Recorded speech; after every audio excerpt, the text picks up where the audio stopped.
Hello student. हम लोग ninth class में भूगोल देख रहे थे और भूगोल का अध्याय 2 देख रहे थे। अध्याय 2, अध्याय का नाम था भारत का भौतिक स्वरूप।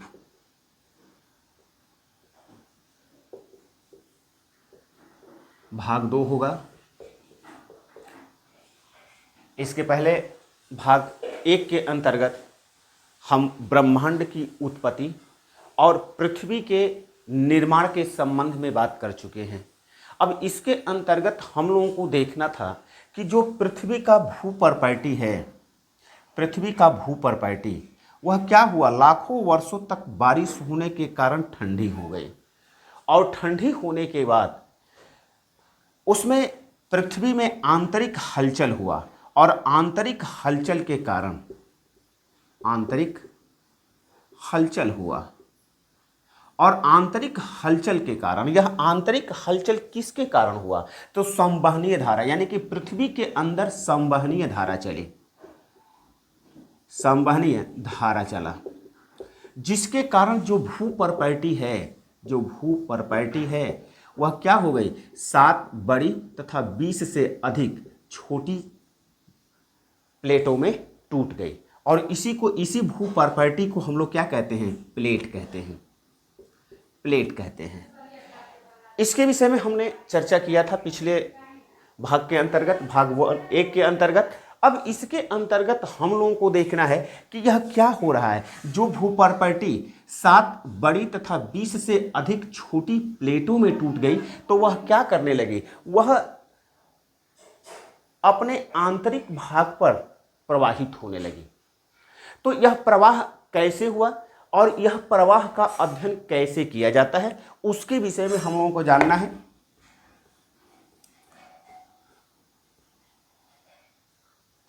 तो पृथ्वी के या कहें प्लेटों के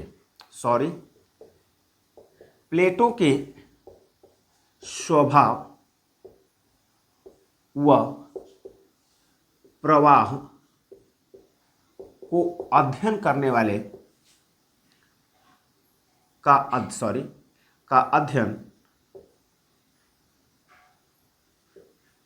अध्ययन प्लेट विवर्तनिक सिद्धांत,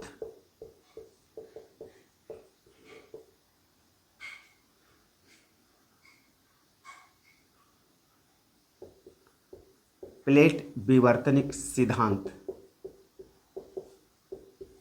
के अंतर्गत किया जाता है,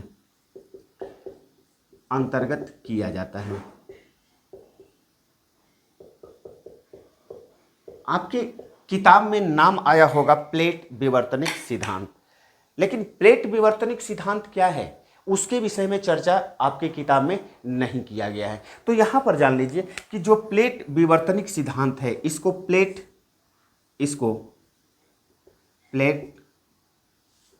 टेक्टोनिक थ्योरी कहा जाता है, प्लेट टेक्टोनिक थ्योरी कहा जाता है।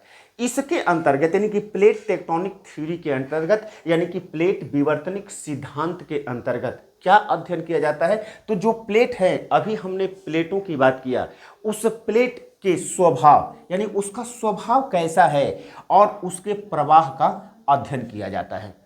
यह प्लेट विवर्तनिक सिद्धांत 1960 ईस्वी में हेस नामक भूगोलवेत्ता के द्वारा दिया गया।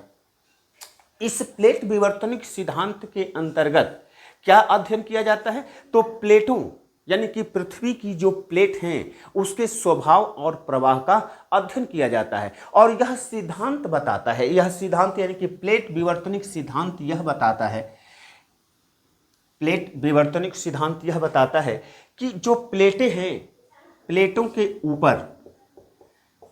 के ऊपर जो महाद्वीप महाद्वीप तथा महासागर अवस्थित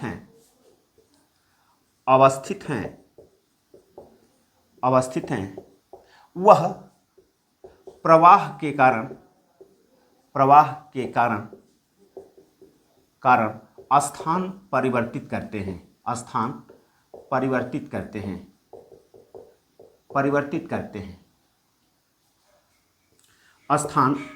करते हैं, यानी आज भी इन प्लेटों में गति हो रहा है।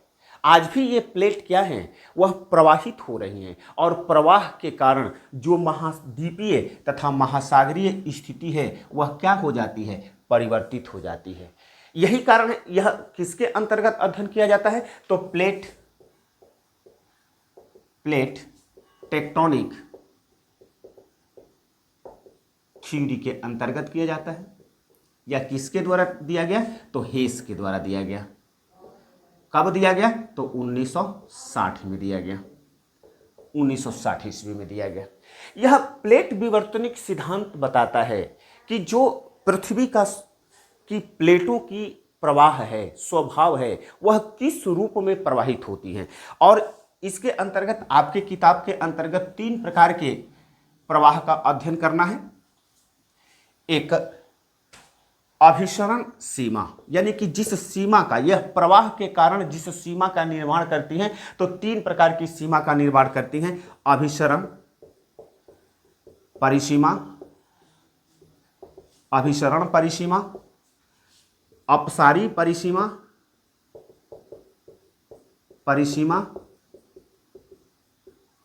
परिसीमा तथा तीसरा है रूपांतरण परिसीमा।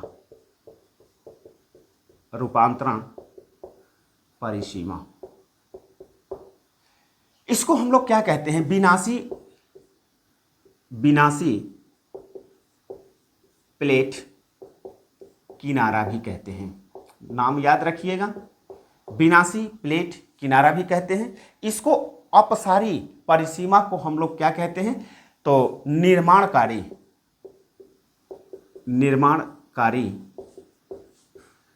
प्लेट किनारा भी कहते हैं।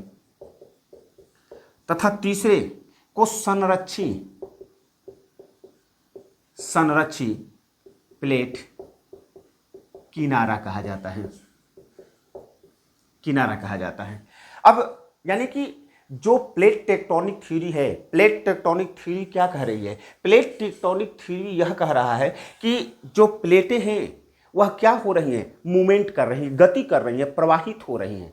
वह प्रवाह के कारण 3 प्रकार की परिसीमा का निर्माण करती हैं।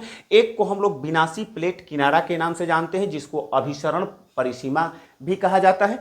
दूसरे को कहे तो निर्माणकारी प्लेट किनारा, जिसको अपसारी परिसीमा भी कहते हैं। और तीसरे को हम लोग रूपांतरण परिसीमा यानी संरक्षित प्लेट किनारा भी कहा जाता है। अब एक एक का अध्ययन करते हैं कि अभिसरण प्लेट सीमा का निर्माण कैसे और कब होता है। तो इसके अंतर्गत जो अभिसरण प्लेट सीमा है, अभी हमने बताया कि अभिसरण प्लेट सीमा के अंतर्गत होता क्या है कि जो 2 प्लेटें होती हैं वह एक ही दिशा में प्रवाहित होती हैं। यानी अगर हम कहें कि ये प्लेट है,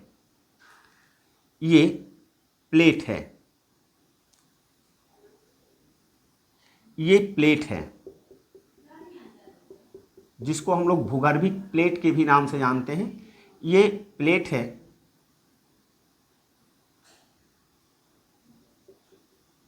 वह एक ही दिशा की ओर प्रवाहित होती है, जिसके कारण क्या होता है, इसकी जो किनारा है वह किनारा क्या हो जाता है, ध्वस्त हो जाता है। किनारा ध्वस्त होता है। ये क्या है, प्लेट है, भूगर्भिक प्लेट है।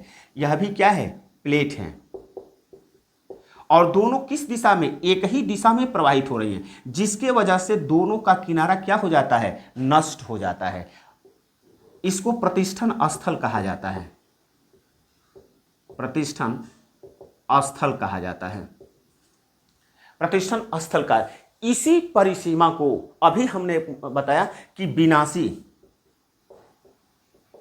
विनाशी प्लेट किनारा कहा जाता है। विनाशी प्लेट किनारा क्यों कहा जा रहा है? क्योंकि विनाशी प्लेट किनारा इसलिए कहा जा रहा है कि इसमें जो दो प्लेटें हैं वह एक ही दिशा की ओर प्रवाहित हो रही हैं और एक ही दिशा की ओर प्रवाहित होने के कारण वह क्या होती हैं, आपस में टकरा जाती हैं और दोनों का जो किनारा होता है वह क्या हो जाता है, ध्वस्त हो जाता है, टूट जाता है। तथा जो हल्की प्लेट होती है वह नीचे की तरफ खिसक जाती है तथा जो भारी प्लेट होता है वह ऊपर की ओर खिसकना प्रारंभ कर देता है। जो हम लोग का उत्तर का हिमालय है, हालांकि वहां पर भी हम चर्चा करेंगे, लेकिन यहां पर जो उदाहरण के रूप में जो हम लोग का भारत का उत्तर का हिमालय है, उत्तर के हिमालय का निर्माण इसी अभिसरण परिसीमा के कारण हुआ है। वहां पर क्या बनाता है, विनाशी प्लेट किनारे का निर्माण करता है। क्यों करता है कि जो भारतीय प्रायद्वीप की प्लेट है, जो कि ऑस्ट्रेलिया की प्लेट से पृथक होने के बाद उत्तर दिशा की ओर प्रवाहित हो रही थी, वह यूरेशिया की प्लेट या कह सकते हैं एशिया की प्लेट से जाकर के टकरा गई और टकराने के कारण वह किस प्रकार की परिसीमा का निर्माण की, अभिसरण परिसीमा की निर्माण की। और यह जो है वह जो भारतीय प्रायद्वीप की प्लेट जो है वह हल्की थी और यूरेशिया की जो प्लेट थी वह क्या थी, भारी थी, जिसके कारण भारतीय प्रायद्वीप की प्लेट क्या हो गई, नीचे खिसक गई तथा यूरेशिया या एशिया की प्लेट क्या हो गई, उसके ऊपर चढ़ गई और जो बलित जो मोड़ उत्पन्न हुआ उसी के कारण हमारे हिमालय का निर्माण हुआ। और यही कारण है कि उसे हम लोग बलित नवीनतम पर्वत के नाम से जानते हैं। बलित का मतलब होता है, बलित का मतलब होता है मोड़, मोड़ या मुड़दार, मुड़दार, मुड़दार। तो वहां पर हम लोग जब हिमालय की बात करेंगे तो वहां पर बात करेंगे, लेकिन इसी को हम लोग अभिसरण परिसीमा के नाम से जानते हैं। इस सीमा के अंतर्गत होता क्या है कि दो प्लेटें एक ही दिशा की ओर प्रवाहित हो रही हैं। देखिए हमने तीर बना दिया है, एक ही दिशा की ओर प्रवाहित होती हैं और एक ही दिशा की ओर प्रवाहित होने के कारण दोनों प्लेट आपस में टकराती हैं और दोनों प्लेटों की किनारे क्या होती हैं, ध्वस्त होती हैं, जिसको प्रतिष्ठन स्थल के नाम से जाना जाता है। इसको विनाशी प्लेट किनारा भी कहा जाता है, क्योंकि इसके अंतर्गत होता क्या है कि जो हल्की प्लेट होती है वह नीचे की तरफ खिसक जाती है तथा जो भारी भरकम प्लेट होती है वह ऊपर की ओर चढ़ना प्रारंभ कर देती है और इससे अभिसरण परिसीमा का निर्माण होता है। तो यह आपका है अभिसरण परिसीमा। अब अपसारी परिसीमा, अपसारी परिसीमा को हम लोग क्या कह रहे थे, निर्माणकारी परिसीमा भी कह रहे थे। इसके अंतर्गत जो प्लेटें होती हैं, इसके अंतर्गत जो प्लेट होता है, ये भूगर्भिक प्लेट है, ये भी भूगर्भिक प्लेट है, भूगर्भिक प्लेट है। इसके अंतर्गत यानी अपसारित परिसीमा के अंतर्गत जो दो प्लेटें होती हैं, ये एक प्लेट है और ये दूसरा प्लेट है, यह दोनों प्लेटें एक दूसरे की विपरीत दिशा में प्रवाहित हो जाती हैं और प्रवाहित होने के कारण जो बीच में स्थल का निर्माण होता है उसको प्रसारी स्थल, प्रसारी स्थल कहा जाता है। यानी यह क्या होता है, ये प्लेट इधर खिसक गई और ये प्लेट इधर खिसक गई, जिसके कारण बीच में जो स्थल का निर्माण होता है उस स्थल को प्रसारी स्थल के नाम से जाना जाता है। और यही कारण है कि जो अपसारी परिसीमा होता है उसको हम लोग किस नाम से जानते हैं, तो निर्माणकारी, निर्माणकारी प्लेट किनारा के नाम से जाना जाता है। इसमें क्या हो रहा है, यह प्रसारी स्थल के रूप में एक दूसरे स्थल का निर्माण हो रहा है और यही कारण है कि इसको निर्माणकारी प्लेट किनारा के नाम से जाना जाता है। तथा हम लोगों की जो किताब में नाम दिया है अपसारी परिसीमा के नाम से जाना जाता है। अपसारी परिसीमा के अंतर्गत जो दो प्लेटें होती हैं एक दूसरे के विपरीत दिशा में प्रवाहित होती हैं, एक दूसरे के विपरीत दिशा में प्रवाहित होती हैं, और जिसके कारण जो बीच में स्थल का निर्माण होता है उसको प्रसारी स्थल के नाम से जानते हैं। इस अपसारी परिसीमा को निर्माणकारी प्लेट किनारा के भी नाम से जाना जाता है। तो यह दूसरा हुआ। अगर हम तीसरे की बात करें, रूपांतरण परिसीमा, जिसको हम लोग संरक्षी प्लेट किनारा के नाम से जानते थे। संरक्षी प्लेट किनारा के नाम से जानते थे। संरक्षी प्लेट किनारा के नाम से जानते थे। अब इसके अंतर्गत क्या होती हैं? दो प्लेटें, जो दो प्लेटें हैं,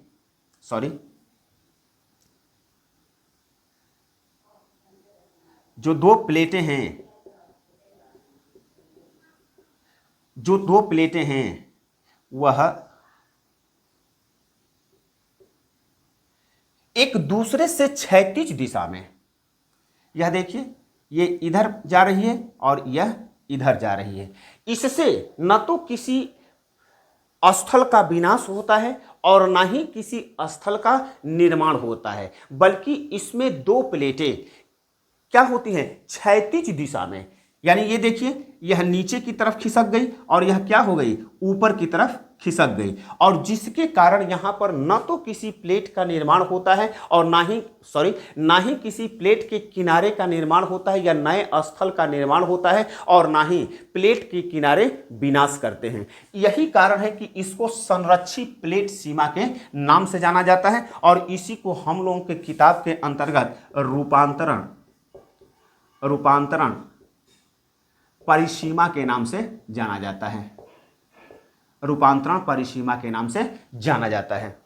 तो यह हुआ जो प्लेट टेक्टोनिक थ्योरी है, यानी कि जो प्लेट विवर्तनिक सिद्धांत है। प्लेट विवर्तनिक सिद्धांत क्या कहता है? प्लेट विवर्तनिक सिद्धांत यह कहता है कि जो प्लेटें हैं वह क्या हो रही हैं? प्रवाहित हो रही हैं, गतिशील है। आज भी वह गतिशील है, और इसकी गतिशीलता के कारण यानी कि प्रवाह के कारण तीन प्रकार की परिसीमा का निर्माण होता है: अभिसरण परिसीमा, अपसारी परिसीमा तथा रूपांतरण परिसीमा। अब इसके अंतर्गत अभिसरण परिसीमा के अंतर्गत क्या होते हैं कि दो प्लेटें एक ही दिशा में प्रवाहित होती हैं और प्लेटों के किनारे ध्वस्त होते हैं। एक जो हल्की प्लेट होती है वह नीचे की ओर खिसक जाती है तथा भारी प्लेट क्या होता है? ऊपर की ओर चढ़ जाता है, जिसके कारण उसके किनारे ध्वस्त होते हैं, और जो स्थल का निर्माण होता है उसे हम लोग प्रतिष्ठन स्थल के नाम से जानते हैं। ठीक उसी प्रकार से अपसारी परिसीमा की बात किया जाए तो अपसारी परिसीमा के अंतर्गत क्या होता है कि दो प्लेटें एक दूसरे के विपरीत दिशा में प्रवाहित होती हैं, और यहां पर एक दूसरे के विपरीत दिशा में प्रवाहित होने के कारण जो बीच में गैप भ्रंश उत्पन्न होता है, जिसको हम लोग प्रसारी स्थल के नाम से जानते हैं, और इसी को हम लोग निर्माणकारी प्लेट किनारा के भी नाम से जानते हैं। रूपांतरण परिसीमा के अंतर्गत हम लोग यह देख रहे हैं कि इसके अंतर्गत दो प्लेटें एक दूसरे से क्षैतिज दिशा में क्या होती हैं? खिसक जाती हैं। इससे न तो किसी स्थल का निर्माण होता है और ना ही किसी प्लेट के किनारे ध्वस्त होते हैं, और यही कारण है कि इसको हम लोग किस नाम से जानते हैं? तो रूपांतरण परिसीमा के नाम से जानते हैं। अब हमने कहा था ना कि जो अभिसरण परिसीमा है या अभिसारित परिसीमा, इसको अभिसरण परिसीमा को ही अभिसारित परिसीमा के भी नाम से जानते हैं। अभिसारित परिसीमा के भी नाम से जाना जाता है। अभिसारित परिसीमा के कारण ही हमारा जो भारत है,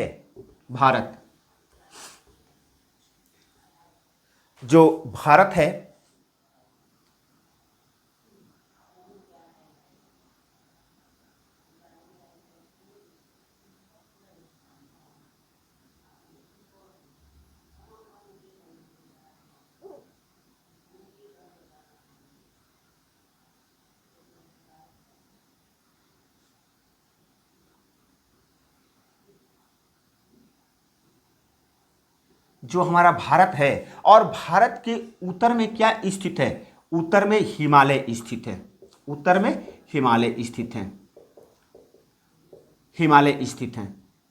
अब हमने अभी कहा कि अभिसरण परिसीमा के अंतर्गत होता क्या है कि दो प्लेटें एक ही दिशा में प्रवाहित होती हैं और एक ही दिशा में प्रवाहित होने के कारण वह क्या होती है, उसके किनारे आपस में टकराते हैं, जिसके किनारे चलते किनारे ध्वस्त होते हैं तथा हल्की प्लेट भारी प्लेट के नीचे खिसक जाती है। यही स्थिति उत्पन्न हुआ। जो भारतीय उपमहाद्वीप की प्लेट है वह क्या हुआ, भारतीय उपमहाद्वीप की प्लेट उत्तर दिशा में प्रवाहित होते हुए यूरेशिया या एशिया की प्लेट से क्या हो गई, टकरा गई।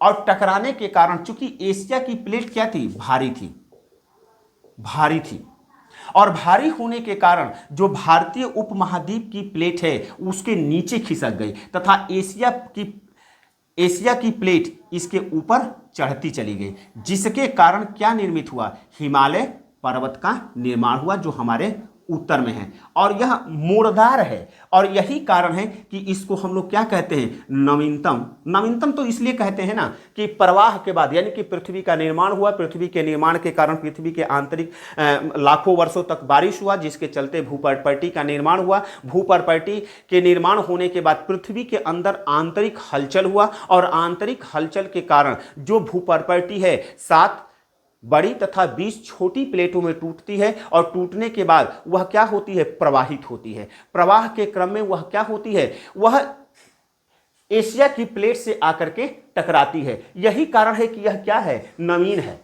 अभी इसका निर्माण अभी हो रहा है, अभी भी क्या हो रहा है, अभी भी प्लेटों की गतिशील है, अभी भी प्लेटें गतिशील है, वह प्रवाहित हो रही है। टेक्टोनिक थ्योरी क्या कहता है, टेक्टोनिक थ्योरी यही कह रहा है कि प्लेटें क्या हैं, अभी भी प्रवाहित हो रही हैं और इसके कारण इसका क्या है, अभी भी उत्तर के हिमालय का निर्माण हो रहा है। और यही कारण है कि इसको नवीनतम बलित, अभी हमने बताया था कि बलित का मतलब होता है मोड़दार, बलित पर्वत का निर्माण हुआ। लेकिन इसके निर्माण के कारण यानी कि जो प्लेटें नीचे की तरफ खिसक रही थी और एशिया की प्लेट जो ऊपर की तरफ चढ़ रही थी, तो इनके चढ़ने के कारण यहां पर भ्रंश उत्पन्न हुआ। यहां पर क्या उत्पन्न हुआ, भ्रंश उत्पन्न हुआ। और कालांतर में यानी कि जो बारिश हुआ तो हिमालय पर जो बारिश हुआ और यह जो पर्वत का निर्माण हुआ वह उथला टेथिस सागर, हमने पहले वीडियो के अंतर्गत जो बताया था कि उथला टेथिस सागर का जो अवसाद है, वह